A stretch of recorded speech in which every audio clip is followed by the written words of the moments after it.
Chapter 14. The Forgetful Lady.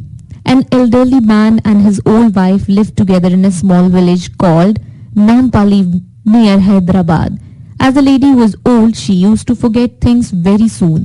One day she told her husband that she was going to Hyderabad to do some shopping. Hyderabad is a busy place and the old lady liked shopping there.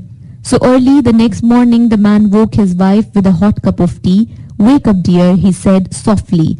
"I have made you the hot cup of tea. It's on the mat near your pillow. I am also leaving a 500 rupee note next to the cup. Don't go back to sleep or you will miss the bus. Don't forget to take the money." Saying so, he shook her gently and then went off to work in the fields. The old lady lay on her mat and thought about what she was going to buy that day. She dozed off and then woke with a start. "Oh dear," she said, looking at the clock. "I shall have to hurry or I'll miss the bus." The old lady wanted and dressed hastily. She grabbed her bag and walked as fast as her little old legs would take her. When she got to the bus stop, she was huffing and puffing. Soon the bus arrived and the old lady fought to get in. What a crowd there was on the bus. Everyone in the district seemed to be going to Hyderabad that day. It was market day and many of the villagers were going to sell their wares in the city.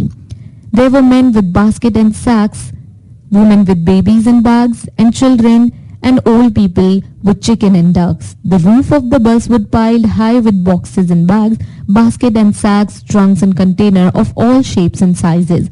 Somehow the little old lady squeezed in. She sat on the edge of a seat next to a very fat woman. The fat woman was holding a bag on her lap. Soon the bus began to move. It creaked and groaned. It rattled and clanged. The engine roared and off it went faster and faster down the road. With some difficulty, the little old lady peered out of the window.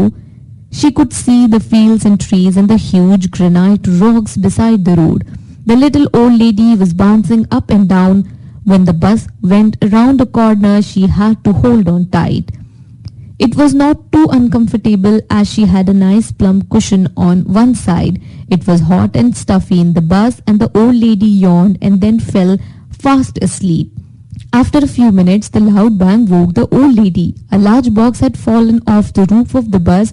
The bus screeched to a halt and 2 or 3 men got out and ran off down the road to fetch it. The passengers all laughed and cheered. The little old lady rubbed her eyes and said to herself, "I really must stay awake. I have a lot of money in my purse and if I fall asleep, someone might take it." She carefully opened her purse to check if her money was still there. To her shock and dismay, the purse was empty. She put her purse away quickly and sat quietly thinking about what she should do. She looked at the fat woman sitting beside her. The fat woman's eye was shut and she was snoring loudly. "Aha," said the old lady to herself. "I think you are pretending to sleep, my dear plump fat woman, and I think you must have stolen my 500 rupee note."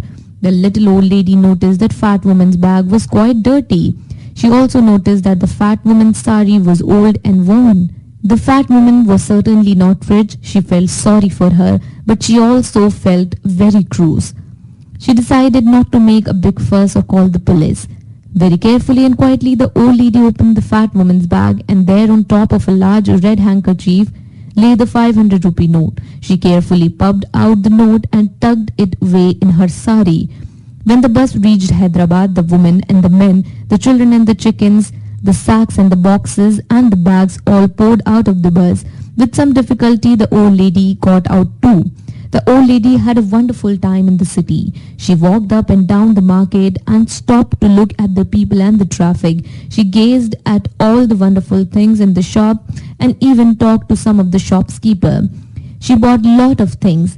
The day in the big city went very quickly. Soon it was time to catch the bus home.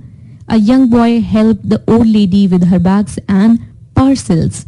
Luckily, she was early and found a good seat on the bus. She looked around the people on the bus. She saw faces she knew and many she did not. One she remembered was that of that fat woman who was sitting at the back of the bus looking very angry indeed. Soon the bus was on its way and in no time all arrived at the village. The old lady's husband was there to greet her. He helped her to unload her bags. Then he scratched his head and looked very puzzled. He started at all the bags and parcel. I see you have bought many things today, said the husband, but where did you get the money? What a silly question, replied the old lady. Why, you gave me a 500 rupee note this morning. I did, said the man. But when I got home from the fields, the note was still on the mat where I left it. You forgot the money there. The little old lady said nothing. She turned and looked at the bus. It was going off to a great speed, leaving behind it a huge cloud of dust and smoke. She now knew why the fat woman looked so angry. Yet again she was forgetful in her conduct. She walked to her home with heavy steps.